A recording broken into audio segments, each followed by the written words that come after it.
ભુજ શહેરની ટ્રાફિક વ્યવસ્થાને સુધારવા માટે હવે મહિલા પોલીસ કર્મીઓએ મોરચો સંભાળ્યો છે.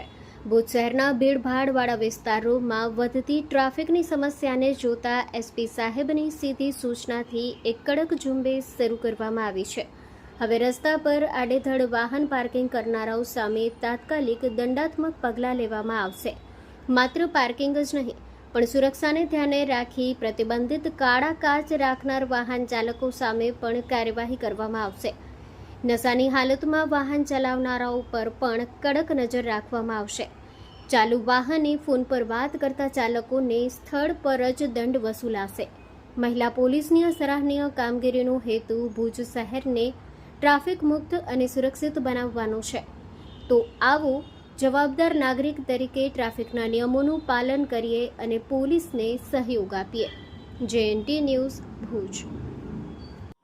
સિટી ટ્રાફિક ભુજ દ્વારા જે જુબેલીના રોડ ઉપર પછી જે મેઇન ટ્રાફિકના પોઈન્ટ છે, station road, bus station, Vaniyawad, તો ત્યાં અવારનવાર ટ્રાફિક થાય છે. એના ઉપર અમે કાર્યવાહી કરીએ છીએ. સિટી ટ્રાફિક દ્વારા એ કામગીરી કરવામાં આવે છે. એસપી સાહેબની ખાસ સૂચના છે કે કાળા કાચ જે વાહનોમાં અત્યારે લોકો લગાવીને ફરે છે એના વિરુદ્ધ ખાસ કાર્યવાહી કરવી. જે દારૂ પીને ગાડી ચલાવે છે, ડ્રિંક ડ્રાઈવના કેસ કરવા. અને જે ફોન એક માનવ જિંદગી અમૂલ્ય છે, જે ફોનનો યુઝ ચાલુ વાહને કરે છે એના વિરુદ્ધ એસપી સાહેબ તરફથી સખત સૂચના છે, આઈસી સાહેબ અને એસપી સાહેબ તરફથી, કે એ લોકોને તમે દંડ આપો અને કાર્યવાહી કરો. અને જે જુબેલી જે છે મેન ભુજ સિટીનું સર્કલ છે, તો ત્યાંથી હોસ્પિટલો અને બધું નજીક છે, તો લોકોને અવરજવરમાં એમ્બ્યુલન્સને તકલીફ ન પડે, સ્કૂલમાં બાળકોને જવામાં તકલીફ ના પડે. એ એટલા માટે ત્યાં જે રોડ ઉપર આડેધડ વાહનો છે તો એને પણ અમે VOC એપ્લિકેશન દ્વારા અને ત્યાં રૂબરૂ જઈને સ્થળ દંડ આપીએ છીએ. તો આ રીતના અમે 250 ત્યાં VOC પાવતી આપી છે લોકોને મોબાઈલ દ્વારા, અને સ્થળ દંડ 80,000 જેવો આપ્યો છે. અને આવનારા સમયમાં પણ આ રીતનું લાંબો સમયથી જો વાહન રોડ ઉપર હોય છે તો અમે એને ક્રેન બોલાવીને અને લોક કરીને પણ અમે વાહન ઉઠાવીએ છીએ. એ રીતની હવે કડક કાર્યવાહી કરવામાં આવશે. આવનારા સમયમાં ટ્રાફિક અત્યારે વધતો જાય છે, એટલા માટે થોડુંક અમારે કડક પગલાં લેવા પડશે. ને આ અમારી આખી ટ્રાફિકની રણનીતિ છે.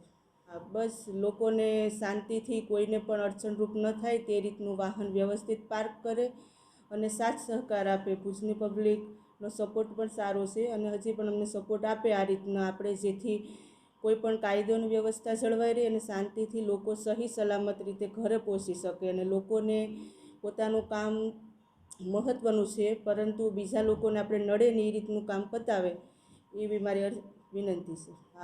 ઈ મેમો પણ આપીએ છીએ અને એ પણ અત્યારે અમારા નેત્રમ દ્વારા સતત વોચ રાખવામાં આવે છે. અને અમે પણ VOC વન નેશનથી પણ આપીએ છીએ અને સ્થળ દંડ આવી રીતના ડિટેન વાહનો પણ લઈ લઈએ છીએ.